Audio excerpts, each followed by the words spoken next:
So Jake Tapper's fan base has really turned on him. Jake Tapper's, of course, the CNN host who, look, on his better days, he's like a liberal. On his worst days, he's a total fucking enlightened centrist, both sides, false equivalence guy.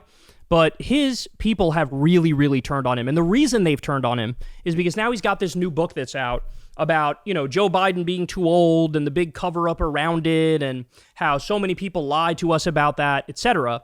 And so he's doing this press tour in this moment, talking nonstop about Joe Biden. Now, look, I was one of the first people, I was very early on to say, he doesn't have the capacity to run again. He really should step aside. It's not like some big novel thing. In mainstream media world it was, but among us real people, it's not some novel thing. But the reason this is annoying the shit out of people is because this moment, you're going around talking about Joe Biden. Wakey, wakey, son. Have you looked around? Trump just deployed the U.S. military against the people of the United States of America, American citizens. They're doing mass deportations, rounding up innocent people, no due process. They're sending people to a fucking concentration camp. They're doing war with Iran. We're arming and funding a genocide. The big beautiful bill destroys the social safety net in this country, obliterates Medicaid completely, massive tax cut for the rich, blows up the debt and the deficit, right? So you got all these problems. This country's going full fucking fascist, being led by a psychopath, and your book tour, you can't shut the fuck up about Joe Biden. I'm not saying it's wrong. I'm not saying it's wrong to point out, yeah, he was too old. Yeah, he needed to step aside. All that's true. But, like, I need you to keep up with the times because we got some bigger fights happening right now. Okay, his audience really turned on him, and he went and did one of these C-SPAN events where people live call in, and I love this clip because this woman is just like, I don't like you anymore. Let's watch, and then we'll talk about it. But right now, I really don't like you. I think you're doing a disservice to Joe and also to the American people. When are you going to examine, what is going on with Trump? Joe Biden conducted himself for 4 years taking care of the United States. He took meetings. He went overseas. He negotiated with other leaders. This president has been pure chaos, which indicates to me that there is something wrong with him. We will never get a straight answer on his medical examinations, what medication he is on. And yet you have gone after Joe Biden with a vengeance that I'm very disappointed in you. I enjoy watching your show, but not anymore. And I think right now you ought to start writing another book examining Trump and how erratic and what he is doing. Yeah, and by the way, if he were to write a book on Trump and talk about that, you're going to wait until it's too late in that case, too. You weren't saying the right thing about Biden when all of us online were saying it. You waited till after, and now you're going to let Trump destroy the country, and then after he destroys the country, go, hey, I'm actually against this, bro. Turns out war with Iran was a bad idea, bro. Like, it's just such hack bullshit. It's enlightened centrist hack bullshit. Out the National Guard, the Marines, and everybody. That's an important point. One more time. And how erratic and what he is doing. Calling out the National Guard, the Marines, and everybody. When has a president ever done that? It's pure erratic. Okay, Sarah, they're in Virginia. Thanks. Mr. Tapper. Thanks, Sarah. Sarah, as you know from watching my show on CNN, we cover President Trump every day for 2 hours. Stop it. He's doing a fucking press tour trying to sell his book, going on right-wing outlets and tucking his tail between his legs and going, oh, turns out you guys were right about Joe Biden. I'm just a small bean. Maybe people should listen to you guys more. Oh, such fucking hack shit. The worst possible time to go out there. You gotta hand it to the right-wingers. Why? They're destroying the fucking country. You're gonna go on Megyn Kelly and say, like, you make a lot of great points. Why? These are the same people that are fucking cheering mass deportations of innocent people. Maybe don't do that. Oh, I'm really focused on Trump. Except your fucking book tour, which you're going on every show imaginable to talk, Joe Biden, oh, Joe Biden, Joe Biden, Joe. Let's talk more about Joe Biden as Trump literally destroys this country. And we cover all the things you talk about. In terms of the current president's behavior, we have covered times that he has confused Nancy Pelosi with Nikki Haley. I think some of the questions about President Trump's behavior have more to do with personality than with cognitive decline. No. Yes, his personality is fucking rotten to the core. Everybody knows that. But he's also having a lot of dementia moments. Guys, understand something. Biden has the kind of dementia that makes you genuinely confused all the time. So it's very clear that he's struggling with his cognitive abilities. Yes. Trump, on the other hand, he has that kind of dementia that just makes you loud and obnoxious and angry and impulsive. Right? And so we've seen it. I mean, he said there's been tremendous death because of Gavin Newsom in California. Meanwhile, nobody died in the protests. Nobody, not a single person. He said, Joe Biden, he's not the sharpest bulb.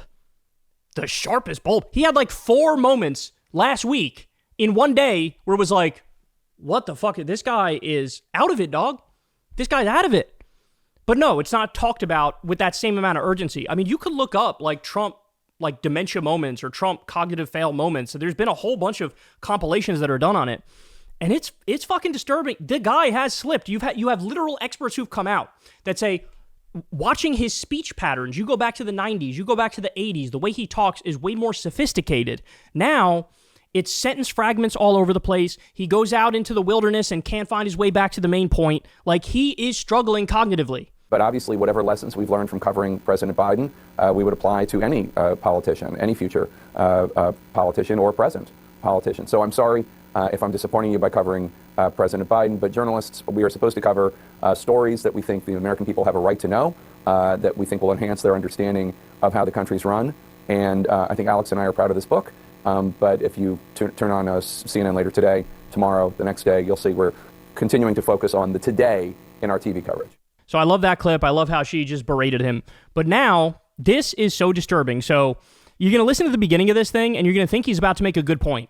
But then at the end, he just drives it into a ditch. Ready? Watch this. Or trusted your instincts more, or dug a little harder, or whatever.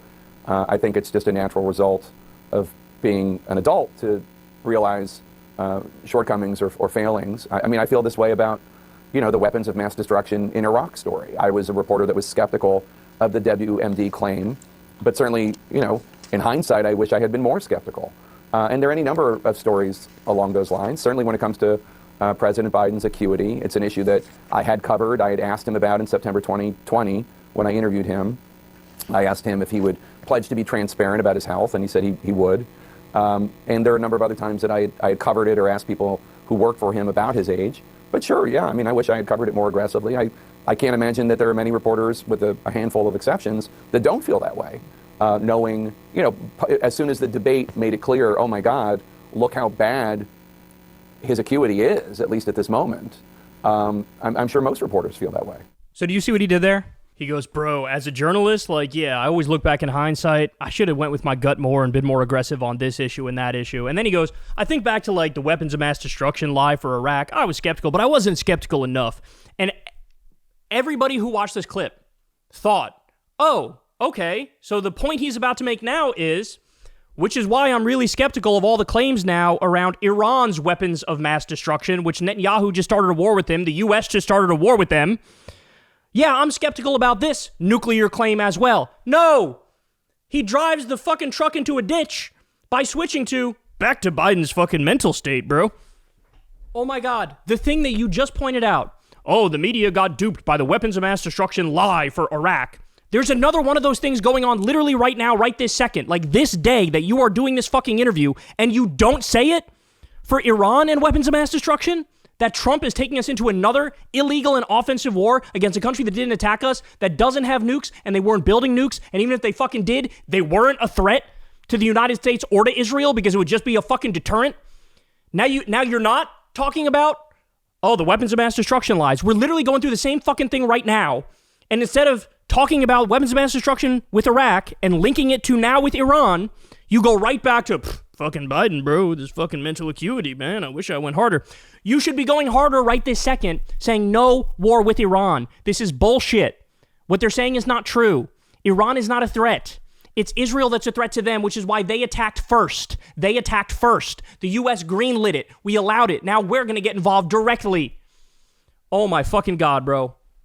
I can't stand these people. Why is it that almost everybody in the media sucks except me? And my wife, of course. Why? Why is fucking out to lunch? How do you not make that connection in this moment? The weapons of mass destruction lie, bro. I should have went harder against that. Anyway, let's not talk about Iran and the exact same lie going on right now, where we're literally about to, any second, go to war against Iran and launch colossal bunker busters at their nuclear facilities. It's unbelievable, guys. It's unfucking believable.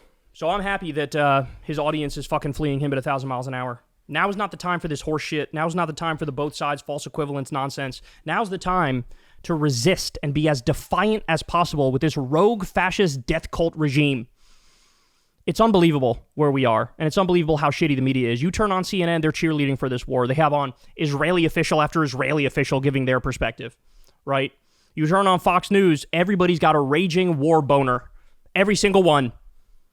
And yet here we are again, online, and we are the only people.